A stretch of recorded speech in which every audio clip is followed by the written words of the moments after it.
Extend a welcome to each of you here to our service this morning. A special welcome to the team that was in the Dominican Republic for the last week. Glad to have you back. Enjoyed the updates we received throughout the week, and it sounds like you had an interesting group there, or an interesting time there.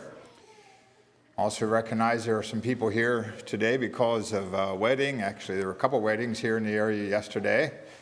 And to the visitors, a special welcome. We're glad for each of you that are here. So obviously we've had varied experiences during the last week, and we're united here together from different areas, different experiences and so forth. But my desire is that our time together this morning would increase our commitment to God and would challenge us to a deeper commitment to Him. I'm going to start this morning by asking you a question. I'd like a response from a couple people. I'm going to name a category of people from the Bible, and I want you to note the first name or the first person that comes to your mind. Not necessarily your favorite, not necessarily the most popular or the best known or the most honorable, but the first person that comes to your mind when I say this category. So the category is Old Testament prophets. Now, who was the first Old Testament prophet that came to your mind? I'd like to hear a couple of responses. Isaiah? Okay. I'm not sure I caught all of those. I caught a number of those. Appreciate your response there. The text that we looked at this morning from Psalm 37 describes the setting in which many of the Old Testament prophets lived. There was much wickedness. There was an environment of evil in this psalm. It says, "Fret not thyself because of evildoers." And a lot of the prophets found themselves living in a setting of evil. But this psalm goes on not only to describe the setting, but it also prescribes an appropriate response. Verse 3, trust in the Lord. Verse 4, delight in the Lord. Verse 5, commit thy way unto the Lord. Verse 7, rest in the Lord. And verse 9, wait upon the Lord. And I think we see that also exemplified in many of the prophets as they delighted in the Lord and as they committed themselves to the Lord. And this morning we want to talk especially about that aspect of commitment. So this morning, we will look at the life of a prophet, one of the prophets, somewhat as a character study of his life. And I'm not surprised that he was not the first one mentioned this morning. In fact, I'm not sure if I heard his name mentioned at all. Sometimes I think this prophet may be a little bit overlooked, although he is fairly well known. He certainly deserves our attention. And I'm talking not about the prophet Elijah, but the prophet Elisha. Now, Elisha lived under the shadow of the prophet of fire, Elijah. Perhaps that is one reason why we don't hear more about him. But Elisha did have a double portion of Elijah's spirit. So if he had a double portion of Elijah's spirit, does that mean he was twice as effective? Well, I don't know that we have an answer for that question, but I think it's possible that he had a greater influence on more people than what Elijah had. Elijah was caught up in some very prominent situations and events. So what I'd like to look at this morning is the life of Elisha as a man of commitment, as the title of the message. Elisha, a man of commitment. And we want to look at four aspects of Elisha's life. We want to look at his call to commitment, and then secondly, his commitment to the call. Thirdly, his commitment tested and proven, and last of all, his commitment demonstrated. I invite you to open your Bibles to 1 Kings chapter 19. We'll be referring to this passage and then later on to some passages from 2 Kings. Beginning with 1 Kings 19, as we look at Elisha's call to commitment. Kind of a unique setting here.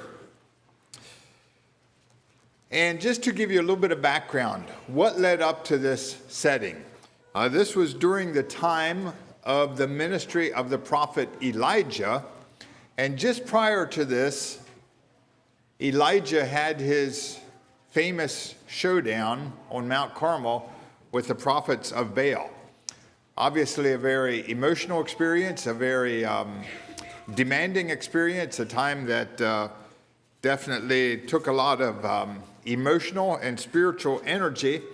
And after this climax, as it were, Elijah found himself discouraged and exhausted. So from Mount Carmel, he fled to the wilderness near Beersheba. And as he was out there in the wilderness, all alone, he even left his servant behind. His prayer to God was, I'm done. I'm finished. I want to die. I've done everything I can do. I've given all the energy I can give. I don't have anything left. Just take my life. I'm ready for it to be over. Well, God did not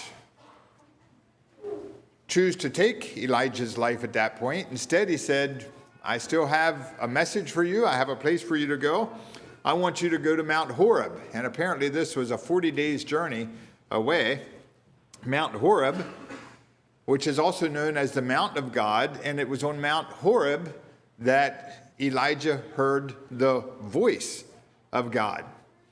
So there on Mount Horeb, as Elijah was alone with God, you remember there was this earthquake, there was this fire, there was this mighty wind, but God was not in any of those. But then there was a still small voice. How many of you know what that still small voice said to Elijah? You know, we hear a lot about the still small voice. Do any of you know what God spoke to Elijah?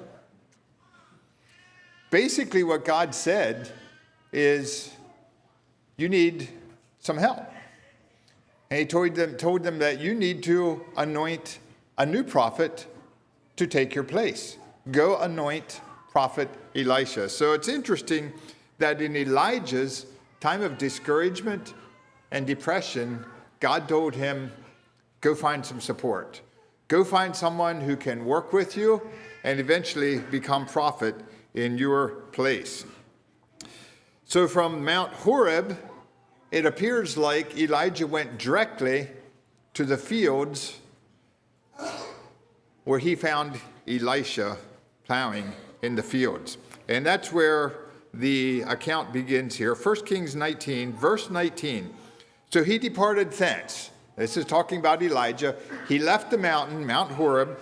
He departed thence and found Elisha, the son of Shaphat, who was plowing with 12 yoke of oxen before him, and he with the 12th. And Elijah passed by him and cast his mantle upon him. This was Elisha's call. Kind of an interesting call. This man appeared out of nowhere, took one of his articles of clothing, threw it on Elisha, and went on his way. It doesn't even appear like there were any words exchanged. So what can we learn from this call? I think there's three things we can learn about his call. First of all, Elisha's call required denial, or we could say it required sacrifice. Elisha was not a lazy man. He was not an idle person. We've often heard that God calls busy people, and I think it's obvious that Elisha was a busy person. He was busy plowing in the fields.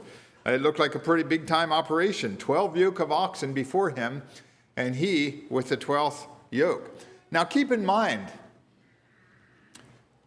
just immediately prior to this time, Israel had gone through 3 years and 6 months without rain. There was a famine, there was no rain, and now at this moment they were out there. Well, there had been a tremendous rainstorm then. After Mount Carmel, there was a tremendous rainstorm, and apparently there was some optimism that there was now going to be a growing season, and he was out there plowing. Whose field was he plowing? Oh, it'd be interesting to know that. We don't know for sure.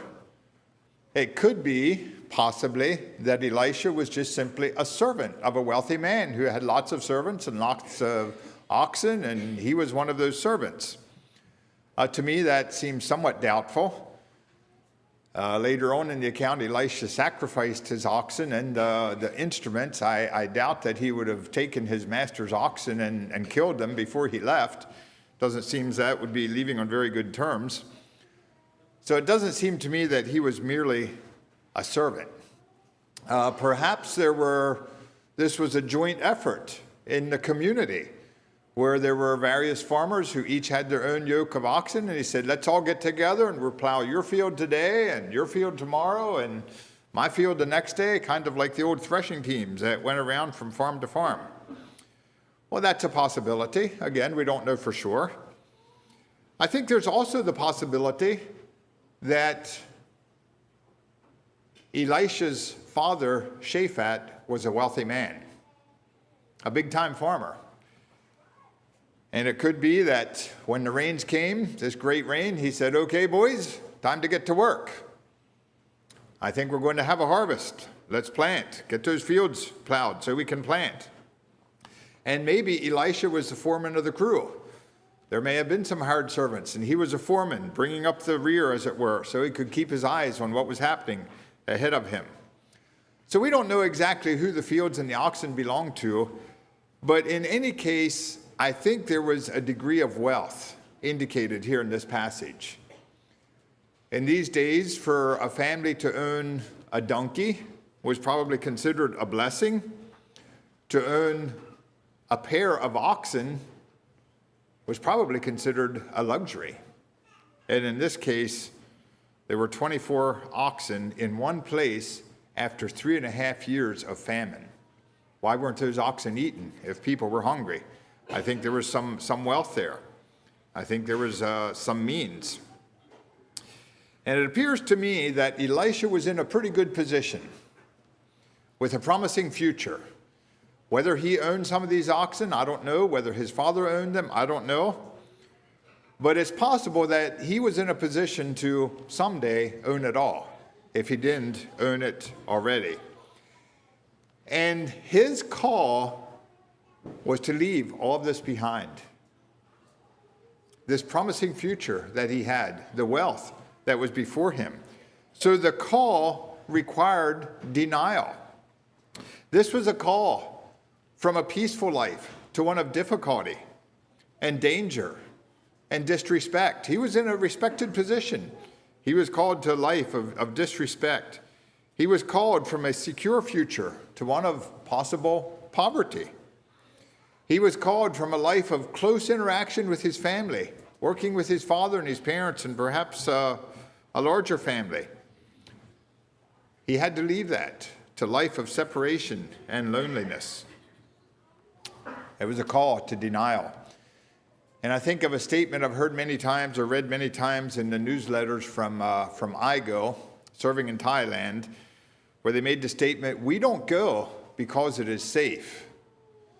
And as I recall, I think it said, we go because we have been called. We go because there's a need. Not because it's safe, not because it's promising, but there's a call and there's a need. So this was nothing less than a call to sacrifice and denial. This call also required devotion. It required loyalty. It simply says that Elijah cast his mantle upon Elisha. Now, the mantle was an article of clothing, an outer garment. Perhaps it was somewhat like a poncho that could be thrown over the shoulders or pulled over the head if the weather got bad. It was a personal possession, and casting it upon another person indicated that that person was chosen as a personal assistant to the one who owned that garment.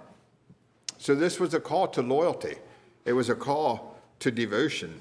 And it's possible that Elijah, or even more of the prophets, wore a particular mantle that identified them as a prophet. If so, Elisha may have recognized his calling as a call to being a prophet.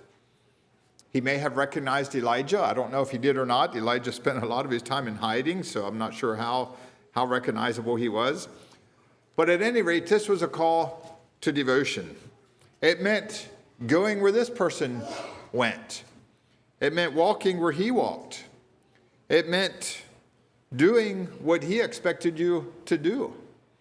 And it meant eating, or possibly not eating, what and when he ate or expected you to eat, sleeping where he slept. It meant worshiping where he worshiped, and who he worshiped, and how he worshiped. So this was a call of devotion to Elijah, but even more than that, it was a call of devotion to the God of Elijah. It meant going where God wanted him to go, doing what God wanted him to do. And this was a type of devotion that could potentially cost his life. I'm guessing that Elisha well knew that Elijah was a wanted man. The king had been searching all over the place for him. He wanted to get rid of him. And Elisha himself later on was to become a hunted man on more than one occasion, where kings were looking for him, trying to get rid of him. And that's where devotion may take you. It may put your life in danger. It could cost your life. So this call was nothing less than a call to total and complete devotion. And thirdly, this call required a decision. I find it interesting. Elijah threw his mantle over Elisha and continued on. It says, and Elijah passed by. It doesn't say that he stopped to observe this big farming operation and admire all the oxen and the amount of work that was getting done. He did not stop to visit for a while. He did not linger to give a lot of details about the call or to answer questions. In fact, Elisha had one question, and he had to run after Elijah to even ask that one question. Elijah just simply passed by, and he went his way. He made his business known and continued on. So Elisha had a decision to make. He made that decision, in my opinion, pretty quickly. He did not hesitate. For Elisha to procrastinate, in essence, would have been to say no. The opportunity was there. He needed to decide. If he was going to respond, it had to be now. If he didn't respond now, the opportunity could have been lost forever. We are called to make a decision, to respond to God's call. The Bible says, today, if you will hear his voice, harden not your hearts, because to delay is to disobey. Many times, the word maybe or the word later is just simply another word for no, I'm not willing. So this was a call to a decision. Elisha's call to commitment. Now let's move on and look at Elisha's commitment to his call. First of all, it was a call to commitment. Now I'd like to see his commitment to his call. Let's continue reading, verse 20. Speaking of Elisha, and he left the oxen and ran after Elijah and said, let me, I pray thee, kiss my father and my mother. Kiss them goodbye, as it were. And then I will follow thee.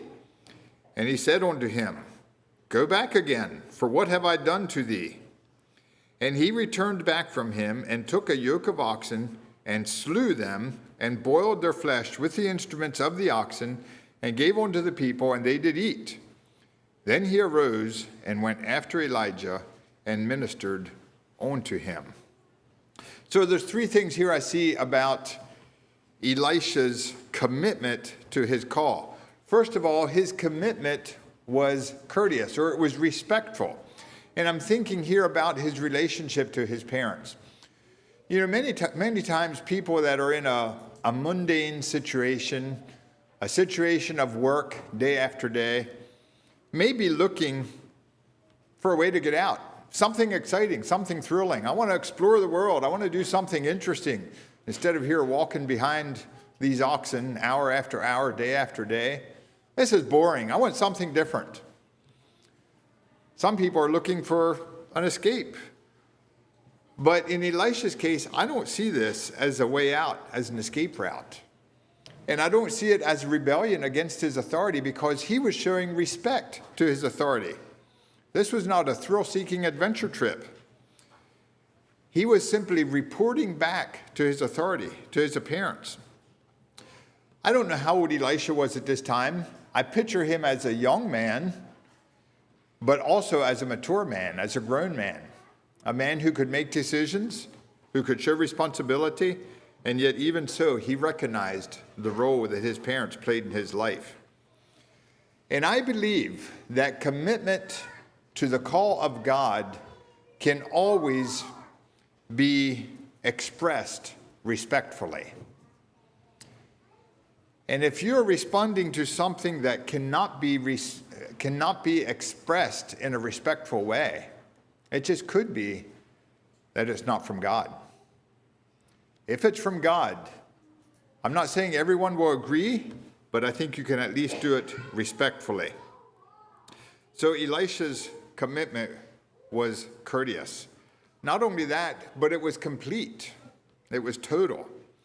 Note that Elisha did not ask a lot of questions. He did ask one question, or have one request, but he did not ask a lot of questions.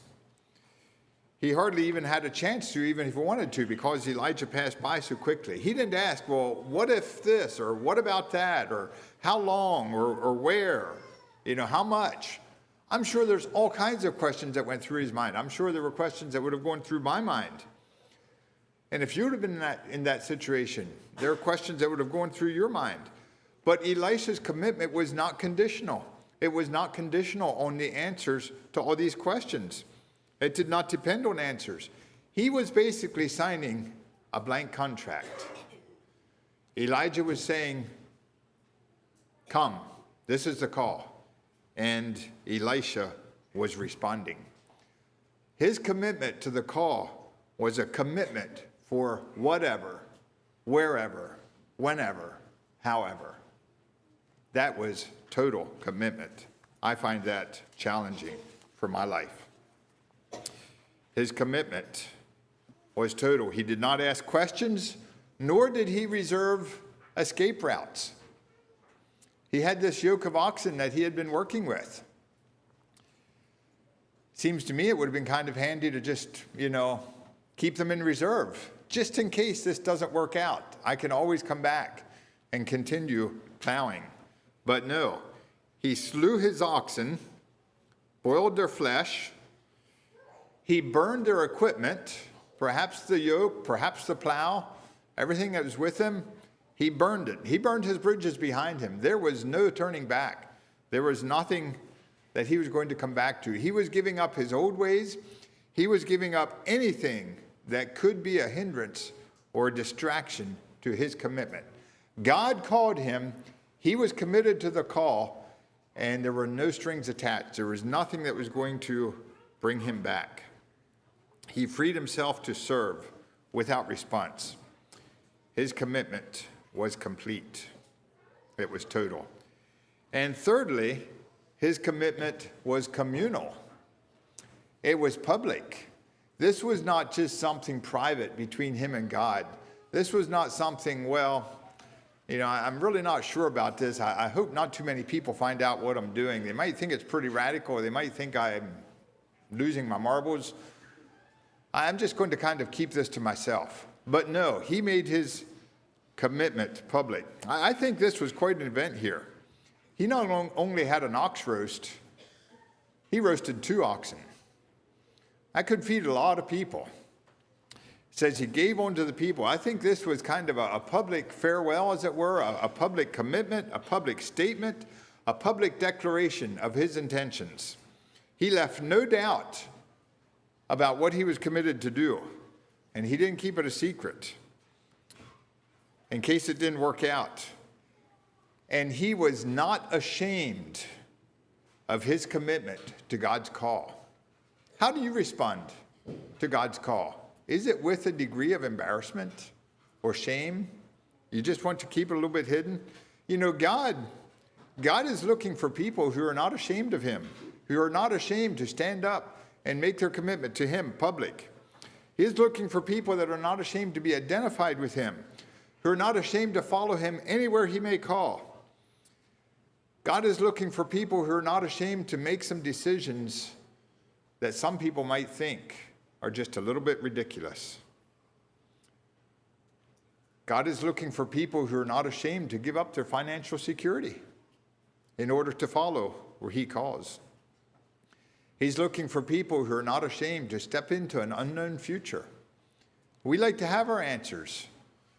Sometimes God asks us to step into the unknown and not be ashamed to put our life into his hands. Elisha could make his commitment public and have this communal event because he was not ashamed to be identified with God's call in his life. And may we follow that example. I'll go off on a little bit of a side note here. Question that came to my mind as I was looking at this. In Matthew, in Jesus' teachings, he gave the account in Matthew chapter 8 of this disciple who said to him, when Jesus said, "Follow me," the disciple said, "But Lord, let me first go and bury my father." Now, the connotation there is that disciple's response was not the appropriate response.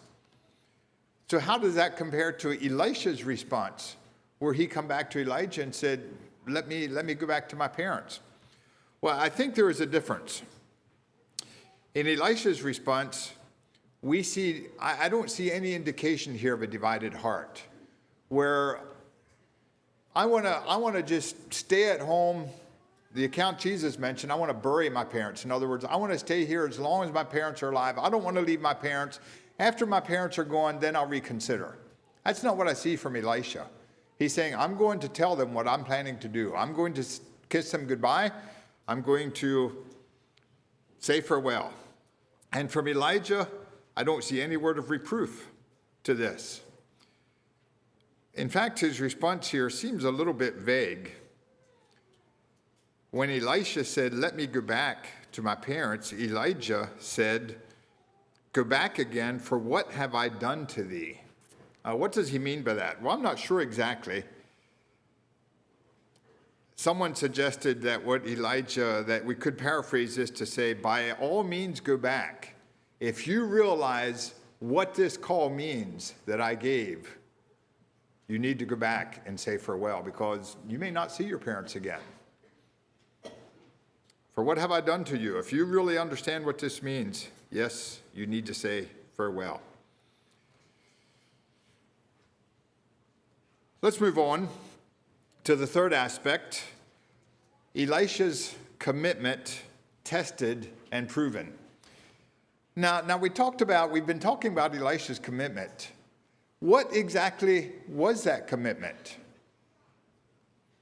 We looked at what it required. It required denial and devotion and decision. We looked at how he expressed it. He expressed it with courtesy to his parents. He expressed it completely, totally. He expressed it communally to the public. But what exactly was his commitment? I gave you a hint earlier when I told you that when someone threw his mantle over you, it was an indication that you were chosen to be a personal assistant to that person. You were chosen to be a servant. So Elisha was called into service. He was committed to his service to Elijah, but even more so to the God of Elijah. He became a committed servant. Notice the last sentence in this chapter. Then he arose and went after Elijah and ministered unto him, or served him. So the call of God upon his life was a call to service. And that's what Elisha's commitment was. It was a commitment to service. This commitment was tested in three ways. The first way it was tested, test number one, was the test of obscurity. Verse 21 in this chapter is the last we hear about Elisha in the book of 1 Kings. We have a number of chapters, yet in 1 Kings, there were some significant events that took place. Quite a bit happened. Elijah was very involved in these events. And I think Elisha was shadowing Elijah all this time, but his name is not even mentioned a single time in the rest of the book. We can learn a lot from what is written in the Bible. And sometimes I think we can also learn from what is not written in the Bible. In this case, there's nothing written about Elisha for a number of chapters. And approximately 10 years passed during this time, and Elisha was nothing but an obscure servant, unheard of. 10 years of serving, training, learning, and testing. That is a test of commitment. A test of a commitment is if you are willing to serve in obscurity with absolutely no recognition. No one even recognizes what you're doing. No one even mentions what you're doing. Are you willing to serve in that condition? Without promotion, without recognition, no popularity, no praise of men, just continually serving in the position to which God has called you. That's what Elisha did. That was a test of his commitment. It's also a test that Jesus gives for us in the Sermon on the Mount, when he said, "Take heed that you do not your alms before men to be seen of them, to earn your reward of them." He says, "Don't pray on the street corners to be seen of men. Don't fast to be seen of men." He says, people that do this have their reward. It's just merely temporary recognition that disappears. But Jesus says, what you do before God. And if men don't notice you, so what? It doesn't matter. Don't live for the praise and honor of men. Carry out your commitment before God. That is what matters. This is the test of obscurity. I think it was probably not an easy test, but it was a test that Elisha passed. So when do we hear about Elisha again? Turn over to 2 Kings chapter 2. And this is the next time that we hear about Elisha. And it's at the end of Elijah's life, when Elijah reaches the end of his ministry and journey. This is test number 2, and it's the test that I'm calling the test of obedience. I'm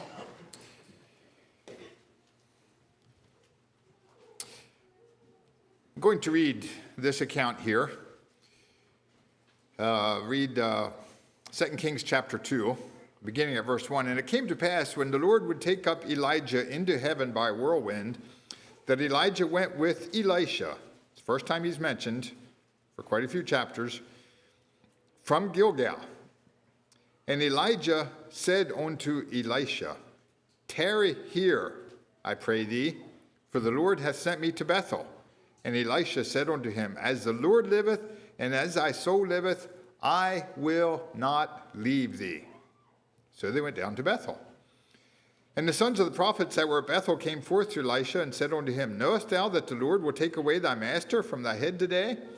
And he said, Yea, I know it. Hold ye your peace. And Elijah said unto him, Elisha, tarry here, I pray thee, for the Lord hath sent me to Jericho. And he said, As the Lord liveth, and as thy soul liveth, I will not leave thee. So they came to Jericho. And the sons of the prophets that were at Jericho came to Elisha and said unto him, Knowest thou that the Lord will take away thy master from thy head today? And he answered, Yea, I know it. Hold ye your peace. And Elijah said unto him, Tarry, I pray thee, here, for the Lord hath sent me to Jordan. And he said, As the Lord liveth, and as thy soul liveth, I will not leave thee. And they too went on. Well, the account continues, and eventually the whirlwind of fire came, or the chariots of fire, and the whirlwind carried Elijah to heaven. This is what I'm calling the obedience test. And we recognize obedience as a good thing, as a necessary thing. And perhaps you're thinking, but Elisha did not obey. He did not do what Elijah was telling him to do. He failed the test. I don't think he did. I think Elijah was laying out the options before Elisha. Are you going to fall for the temptations of an easy life and going your own path and remaining behind? Or are you going to be faithful to your commitment to service to the very end? Now, this was a test. And the test of obedience was obedience to his commitment to serve Elijah. And Elijah was putting him to the test 3 times. He was testing Elisha's commitment. Was he dissatisfied with his position as a servant? Was he eager to be in charge of his own life, go his own way, do his own thing? Or was he a true servant, desiring only to be committed to his role to the very end? Elijah knew that Elisha would be his successor. God had told him that earlier. And I think Elijah knew that in order for Elisha to succeed, he needed a servant's heart, and he needed to be true and obedient to his commitment. And he was obedient to his commitment. From Elisha's perspective, if he had followed Elijah for 10 years, I think he got to know him. I think he understood Elijah to a degree. And I think he was able to discern Elijah's motive for asking him to stay behind. And he was determined to pass the test. Elisha was committed to service, and he was obedient to the very end. Well, there was a third test, and it was a test of opportunity. As they went on,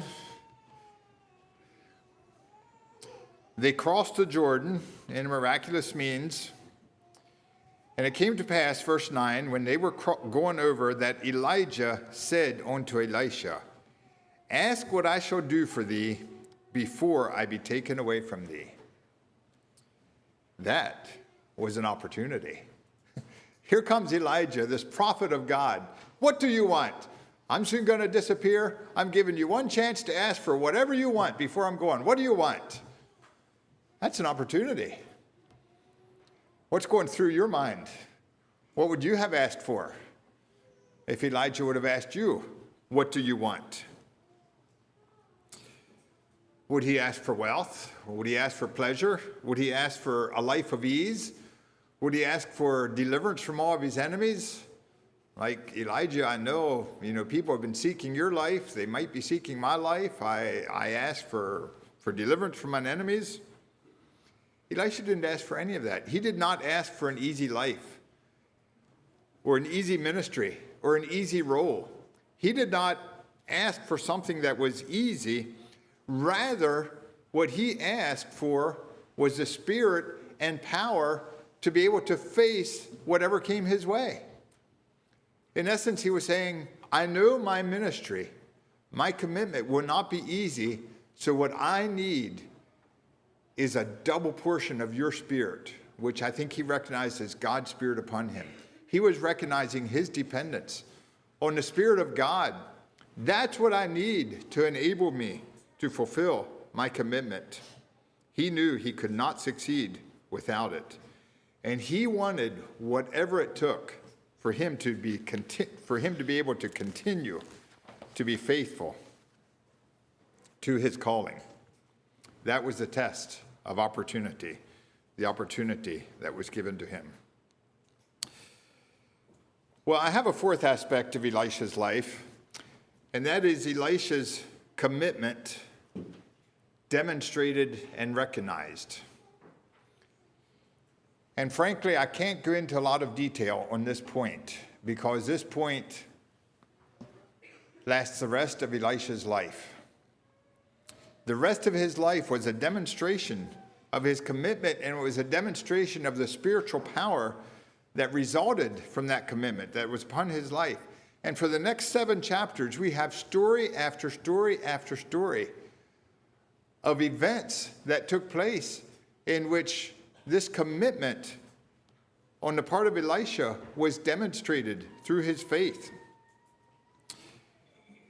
I believe there are more miracles associated with the life of Elisha than with any other Old Testament character, except perhaps for the life of Moses.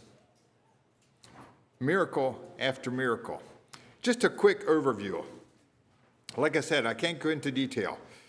Right away, Elijah left. Elisha headed back to meet with the other prophets. He divided the waters of the Jordan. And he was recognized when he did this. The prophets saw it. They said, oh, the spirit of Elijah is upon Elisha. They recognized that he had that spiritual power. They recognized him as a spiritual man. Right after that, people complained there by Jericho, look, our waters here, they're just not fit to drink. The waters are not, the ground barren. Elisha healed the waters. He brought healing and life and blessing to others. Then there were children that came out and mocked him. And I think even more, they were not mocking him, but they were mocking his God and the God of Elijah. They probably heard about Elijah disappearing in this whirlwind, and they thought that sounded pretty exciting. They started mocking Elisha and his God. Elisha pronounced judgment on those children. He brought water into a valley in the time of war in chapter 3. In chapter 4, we have the account of the poor widow and her sons. She couldn't pay her debts, and how her oil was multiplied and continued, and she was able to pay her debts and live on the rest. Right after that, also in chapter 4, we have another woman and her husband who were miraculously given the birth of a son, and later on he died. The son was resurrected through Elisha's power. He removed poison from the pottage. He fed many people with a small portion of food. He healed Naaman's leprosy. He pronounced judgment on Gehazi for his covetousness and deception. He made the axe head to float. He dealt with the Syrian army. There was a number of miracles that took place there. And all these miracles are a demonstration of God's work through Elisha. Why?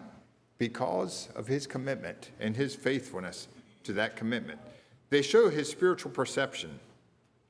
He saw things from God's perspective. These things revealed Elisha's trust in God, and they were clear for the whole world to see. D.L. Moody was challenged by a statement that he heard someone make. Someone made the statement that the world has yet to see what God can do with one man who is fully and totally committed to him. What this man was saying, our commitment it's so limited, but if we would just give ourselves totally to God, the world has yet to see what God can do with a man like that. D.L. Moody was challenged by that. He said, I purpose to be that person. Of course, he was human. He had his shortcomings. But I think that was Elisha's goal as well. I'm going to be totally committed to God, and I'm going to let the whole world see what happens from that.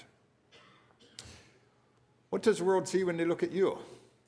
Do they see the results of a man, of a woman, of a young person, of a youth, or a boy, or a girl who is totally committed to God? Paul told Timothy, meditate upon these things, the word of God, give thyself wholly to them, be fully committed to them, that thy profiting may appear to all, to everyone. When you give yourself wholly, you're committed, and when you're committed, the results will be obvious. As we conclude, I mentioned at the beginning of the sermon that my desire is that our time together here this morning will challenge us to a deeper commitment to God, will increase our commitment, our level of commitment, and not only challenge us, but it will carry us into that deeper commitment. We looked at Elisha's call. I believe every person here has the call of God upon his life. God's call is upon your life. That call may require denial. We're busy people. Are we willing to respond? Are we willing to give up? Are we available? It requires devotion. It requires a decision, and the time of decision is now. We looked at Elisha's commitment and how that his commitment showed courtesy and respect to his authority. His commitment was complete. He cut the strings. He burned the bridges behind him. What are you hanging on to just in case? Just in case your commitment to God doesn't work out the way you want it to. Are you willing to cut those ties, cut those strings? Are you willing to make your commitment public? Are you willing to stand up and declare, this is what God called me to do, and by God's grace, this is what I'm going to do? Boy, Elisha passed a test. He passed a test of obscurity, obedience, opportunity. If we're honest, we can probably admit that obscurity somewhat diminishes the appeal of our commitment. We like to be recognized. Are we committed even in obscurity? Will we obedient? Will we be obedient to our commitment to the very end? We looked at Elisha's life, the point that was too broad for us to cover in detail. As we look at your commitment, I think the same is true. That point is too broad to cover in detail.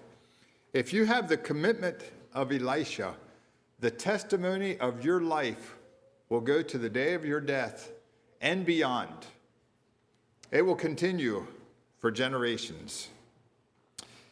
May God help us today to be men and women who are committed to follow his call without reserve to the very end.